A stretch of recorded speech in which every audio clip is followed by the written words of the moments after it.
Pour terminer, Monsieur le Président, vous êtes prononcé récemment contre l'intervention militaire au Niger. Est-ce à dire que vous encourageriez des coups d'État? Nullement. Bien entendu, je suis profondément démocrate et je condamne tout coup d'État, sous toutes ses formes, qu'il soit militaire, civil ou constitutionnel. Et c'est justement la raison pour laquelle je m'oppose à l'intervention militaire pour restaurer, soi-disant, l'ordre constitutionnel. Parce que pour moi, l'intervention militaire elle-même est un coup de force, donc un coup d'État. Et d'autant que je suis ivoirien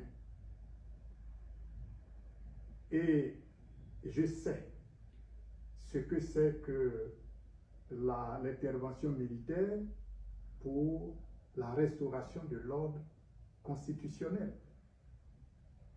Chez moi, dans mon pays, en 2011, une intervention militaire pour restaurer l'ordre constitutionnel a été lancée. Résultat, plus de 3000 morts officiellement.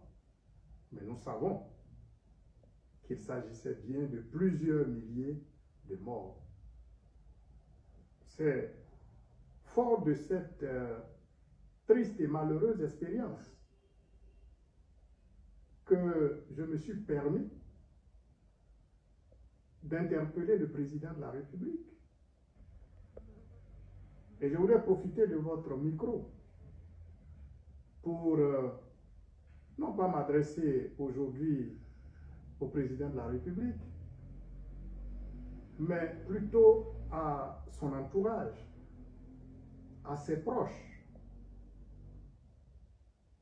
Car je veux bien croire qu'il y a dans son entourage des personnes qui l'écoutent. J'estime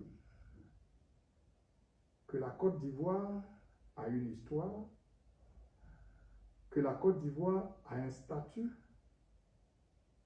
que la Côte d'Ivoire, comme toute entité spirituelle, physique, a une âme.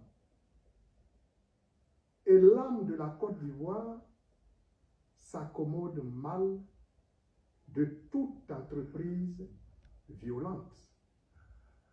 L'âme de la Côte d'Ivoire, telle que forgée par les pères fondateurs, est une âme paisible, est une âme de dialogue. Et c'est pour cela que chaque fois que ces fondements de paix, de concertation, de consensus, de dialogue sont déplacés, eh bien nous avons chaque fois connu des difficultés, des crises profondes. Je voudrais donc compter sur ceux qui peuvent parler au président de la République, ce que le président de la République peut écouter, car encore une fois, je veux bien croire qu'il y a bien quelqu'un ou des personnes sur terre que M. le Président écoute. Eh bien, je veux bien compter sur ces personnes-là pour essayer de l'amener à reviser sa position.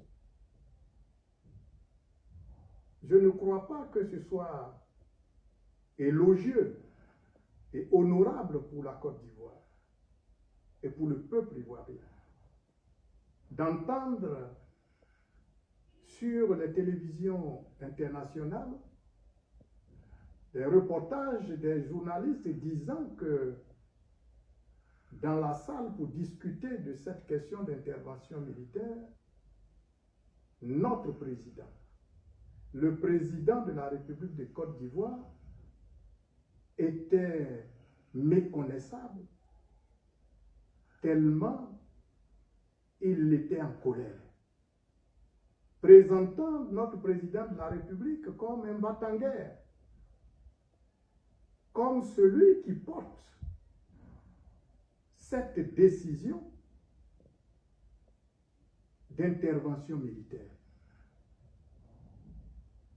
Cela n'est pas conforme à la vocation de la Côte d'Ivoire. Et j'estime qu'il est du devoir du citoyen ivoirien que je suis d'insister pour que le président de la République revise sa position. Je pense que des proches, et parlant de proches, je parle de la famille, je parle de la famille biologique, je parle de la famille politique. Je ne veux pas croire qu'à l'unanimité, tous ses proches sont pour cette intervention. Je veux compter donc sur la réaction des uns et des autres. Et je pense que quand nous avons un leader, il est bon que nous soyons de temps en temps capables de lui dire la vérité, de lui exprimer une opinion contraire. C'est cela aussi la démocratie. Une famille, quelle qu'elle soit, biologique, politique ou autre, où on ne peut pas exprimer sa différence, n'est pas une famille démocratique. Et je pense, si j'avais été de cette famille, j'aurais demandé au président de la République, au président Alassane Ouattara, de ne pas être au devant de cette initiative. Ce d'autant que même si ça avait été une cause,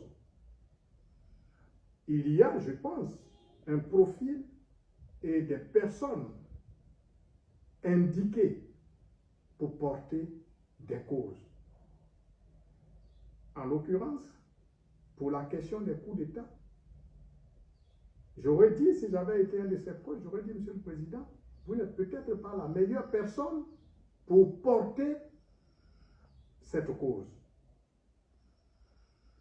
Parce que, malheureusement, dans le passé, il y a eu des coups d'État. Et si je prends pour exemple le coup d'État qu'il y a eu en Côte d'Ivoire, le président de la République a officiellement, se prononçant là-dessus, dit que c'était une opération salutaire. C'était une révolution. Et qu'en est-il aujourd'hui? Je pense que M. le Président devait pouvoir tenir compte de ses positions passées pour ne pas paraître non crédible dans la situation actuelle. Par ailleurs, il y a eu tellement de coups d'État ces derniers temps. La question essentielle, c'est pourquoi? Vous avez dit que je ne... Vous demandez si je ne condamnais pas le coup d'État. Moi, je l'ai toujours condamné. Mais est-ce que ça a été le cas du président Ouattara? Le coup d'État de 99, il ne l'a pas condamné, je viens de le dire. Il y a un coup d'État, il n'y a pas longtemps, dans la sous-région ici, même au Burkina. Il a reçu ici en grande pompe le président de la transition de l'époque. Au Tchad, tout le monde sait combien l'unanimité s'est dégagée au sein des chefs d'État pour aller soutenir le président actuel du Tchad. Donc je pense que le président Ouattara, par rapport à ses positions passées, ne devait pas aujourd'hui s'ériger en capitaine, en leader de cette position. Voilà ce que je voulais dire par rapport à cette question, et j'insisterai toujours pour que la Côte d'Ivoire ne soit pas vue comme étant à la tête d'une telle intervention, parce que nous sommes un pays de paix, nous sommes un pays de dialogue, et avec le dialogue, avec la diplomatie, on a toujours réglé des problèmes dans ce pays.